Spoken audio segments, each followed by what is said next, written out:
আরে আমার নির্লজ্জ বেহায়া দিদি, এই রাজ্যের মুখ্যমন্ত্রী जिसको बोलते हैं पैथोलॉजिकल लायर, पैथोलॉजिकल लायर।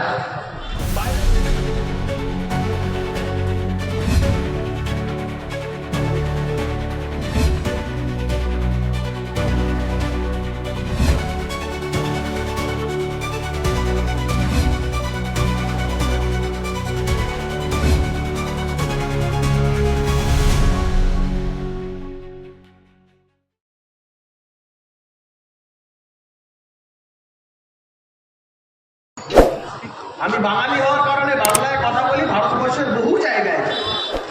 আমি কেন, আমার মতন এরকম বহু বাঙালি সারা ভারতবর্ষ বহু রাজ্যে আছে যারা বসবাস করে।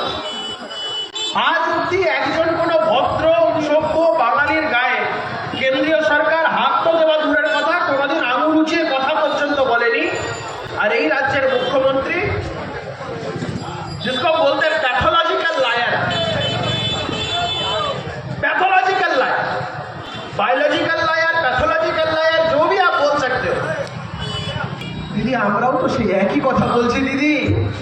পশ্চিমবঙ্গে যতদিন না অবধি এই বেআইনি বাংলাদেশি রোহিঙ্গাদের ভোটার লিস্ট থেকে বাদ দেওয়া হবে না, আমরা আন্দোলনের পথ ছাড়বো না। আর আমাদের দৃঢ় বিশ্বাস, আমাদের নেতা ভারতের যশস্বী প্রধানমন্ত্রী মাননীয় শ্রী নরেন্দ্র মোদী, আমাদের নেতা কেন্দ্রীয় স্বরাষ্ট্রমন্ত্রী মাননীয় শ্রী অমিত শাহজি, আমাদের ইনাদের উপরে পূর্ণ ভরসা আছে। ইনাদের কাছে আগে দেশ, তারপর সবকিছু। ইনারা বলেছেন ভারতবর্ষে একজন ইল্লিগাল ঘুষপেটিকে আমরা থাকতে দেব না, কোন অনুপ্রবেশকারী ভারতবর্ষে থাকবে না। হিন্দু মুসলমান পরের কথা, সবার আগে যারা ভারতীয় তারা এখানে থাকবে, যারা ভারতীয় না ভারত থেকে বেরিয়ে যাবে। এটা তো প্রশ্নের কি আছে? যাদের কাছে প্রয়োজনীয় নথিপত্র আছে, সে হিন্দু হোক চাই মুসলিম, সে এখান থেকে যাবে। যাদের কাছে 2002 সালের আগে যাদের নিজেদের বা তাদের বাবা মার নাম ভোটার লিস্টে আছে, তারা এখানে থাকে। কনফিউশন ক্রিয়েট করে দেওয়া হচ্ছে সবার, সবাইকে দাঁড়িয়ে দিল, সবাইকে দাঁড়িয়ে কি কি চেয়েছে? যাদের 87 সালের পরে জন্ম তাদের যদি বার্থ সার্টিফিকেট থাকে, বার্থ সার্টিফিকেট না থাকলে আরো 10-11 খানা ডকুমেন্ট, যেগুলো কারোর না কারোর কাছে থাকবে। সেটা এলআইসি পলিসির ডকুমেন্ট হতে পারে, সেটা ব্যাংকের কাগজ হতে পারে, সেটা পোস্ট অফিসের কাগজ হতে পারে। ममता बनर्जी ऐसे जैसे जोर जोर से चिल्ला रही है, कंफ्यूजन का माहौल जो क्रिएट कर रही है। तृणमूल के जो नेता है उन लोगों से पूछिए कि क्या मांग रही है सरकार। सरकार मांग रही है कि कोई आपके पास एलआईसी का कोई कागजात हो, बैंक का कोई कागजात हो, पोस्ट ऑफिस का कोई कागजात हो, ये सब कुछ दिखा दीजिए। यही वो ममता बनर्जी है 2021 में আমরা সবাই দেখেছি একটা হাওয়া তৈরি করেছিল বাঙালি অবাঙালি, বিজেপি অবাঙালিদের পার্টি আর আমরা হচ্ছে বাঙালিদের পার্টি। কি বলেছিল? বাংলাদেশের মেয়েকে চাই। আরে আমার নির্লজ্জ বেহায়া দিদি, এই পানিহাটির আমার অভয়া বাংলার মেয়ে ছিল না? আরে আমার নির্লজ্জ বেহায়া দিদি, এই সাউথ ক্যালকাটা ল কলেজের মেয়েটি যে গণধর্ষণের শিকার হলো, সে বাংলার মেয়ে ছিল না?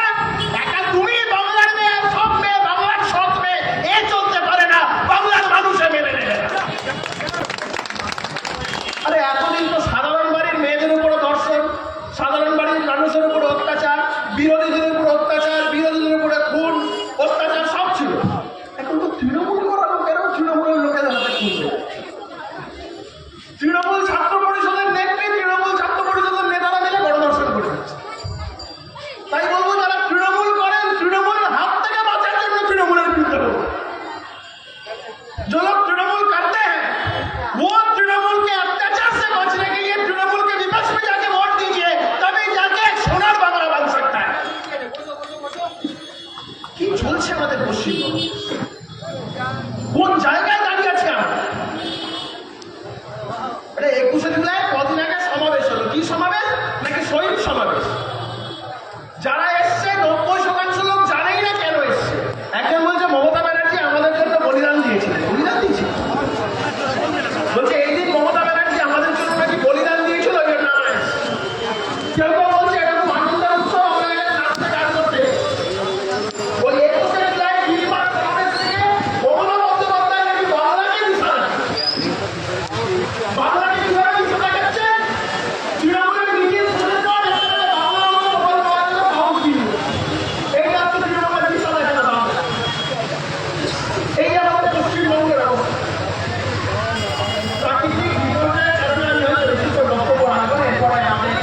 নেতা বক্তব্য রাখবে।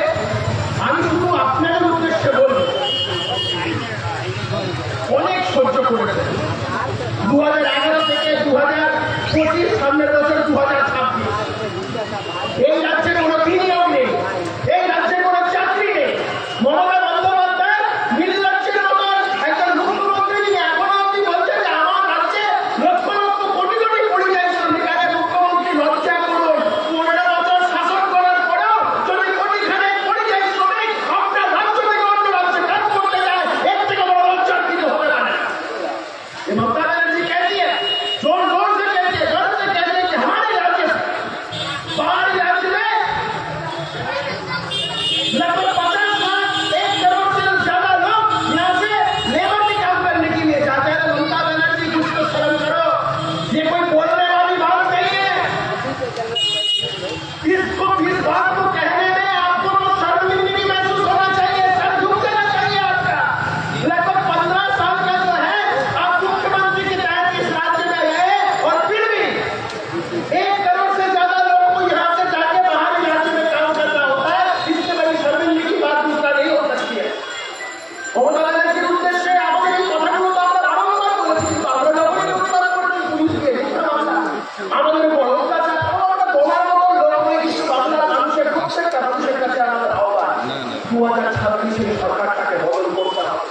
2026 এই সরকারটাকে বদল করতে হবে। এই সরকারটা না হিন্দুদের, এই সরকারটা না মুসলমানদের।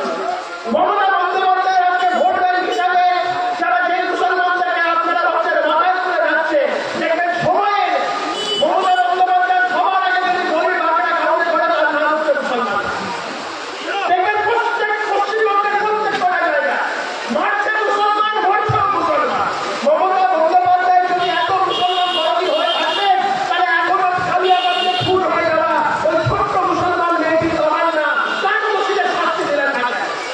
यहाँ के जो तमाम मुसलमान समाज के जो लोग रहते हैं, जो ममता बनर्जी को अपना मसीहा समझते हैं, कभी तृणमूल नेताओं से क्यों आप ये बात नहीं पूछते हैं? क्योंकि वो जो तमन्ना थी, तो तमन्ना को जो बाई इलेक्शन के दिन वोट मार के उसको खून कर दिया गया, उस तमन्ना का जो दोषी है, उन लोगों का अभी तक क्यों सजा नहीं मिला? ये बात यहाँ के मुसलमान समाज के लोग क्यों नहीं पूछते? लेकिन আমরা মুসলমানদের বহুবার বলেছি, অর্জুনরা বারবার আগেকার নির্বাচনের সময় আমরা বারবার বলেছি, রাষ্ট্রবাদী মুসলমানদের প্রতি আমাদের কোনো ক্ষোভ নেই। শুভেন্দু অধিকারী বারবার বলেছে, কিন্তু মুসলমানরা হলো বিজেপি আমাদের শত্রু। আমরা নাকি এই মুসলমানদের সবাই দেশ থেকে পাঠিয়ে দেবো। আরে মুসলমান সমাজের লোকেরা কান খুলে শুনে রাখুন, এটা ভারতীয় জনতা পার্টির সরকার, যে সরকার ডক্টর এপিজে আব্দুল কালামকে देशेर प्रेसिडेंट बानिয়ে दिया। ये मुसलमान समाज के लोग जो है कान खोल के सुन लीजिए, ये वही भारतीय जनता पार्टी की सरकार है, एनडीए सरकार थी उस वक्त, जिन्होंने एपीजे अब्दुल कलाम को देश के जो है प्रेसिडेंट के रूप में आप लोगों को नियुक्त किया था। और আপনারা যে বিভ্রান্তির মধ্যে আছেন, আমরা আপনাদের বিভ্রান্তি ভাঙাতে যাব না। आप तो ये गलत करने में मत रहिए कि हम लोग 30% है, 30% जनता है, हम लोग 70% जनता को कंट्रोल कर सकते हैं। ये गलत करने में मत रहिए। 70% जो जनता है वो आगामी दिन पश्चिम बंगाल का जो भविष्य है वो तय करेगा, 30% नहीं करेगा। और ये 30% जनता को लेकर ममता बनर्जी उनके नाचने गाने वाला काम कर रही है। खुद कोरियोग्राफर बन के 2026 में ये कोरियोग्राफर का विसर्जन हम देखे ही छोड़ेंगे। ये बंगाल की जो जनता है, इनके सामने हमारा वादा है। আমি আমার বক্তব্য শেষ করব, শুধু একটা কথা বলে, আপনারা সবাই জানেন অভয়ার বিচারের দাবিতে আমরা পশ্চিমবঙ্গের প্রতিটা মানুষ সমাধান করছি।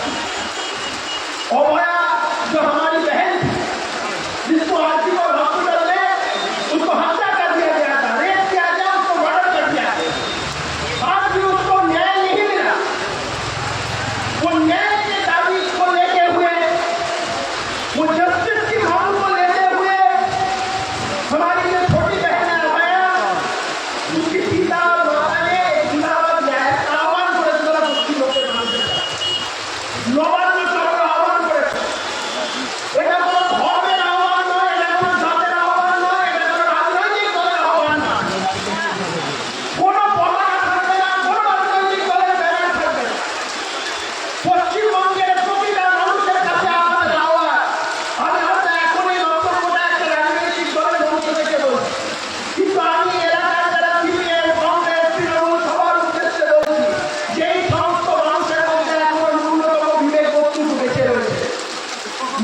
তারিখে পথে না, 9 তারিখে পায়ে পায়ে উড়িয়ে ধুলো সবাই মিলে নবান্ন চলো, এটাই হলো আমাদের শপথ।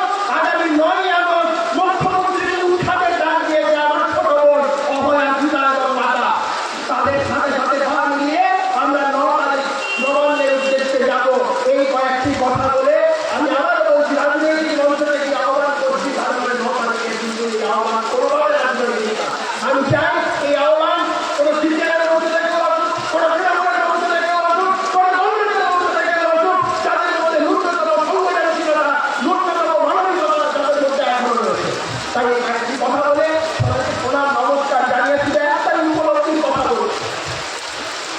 এই যে এতগুলো মানুষ বৃষ্টির মধ্যে ভিজে আমাদের সভা শুনছে, কেউ গরুচুরির কাঠমানি পায় না, কেউ কয়লা চুরির কাঠমানি পায় না, কেউ বাড়ি চুরির কাঠমানি পায় না, কেউ সিন্ডিকেটের ভাগ পায় না, শুধু একমাত্র একটা শপথ মনে নিয়ে এই বৃষ্টির মধ্যে ভিজে তারা এই সভা শুনছে। সেই শপথ হচ্ছে মমতা বন্দ্যোপাধ্যায়ের উৎখাতের শপথ।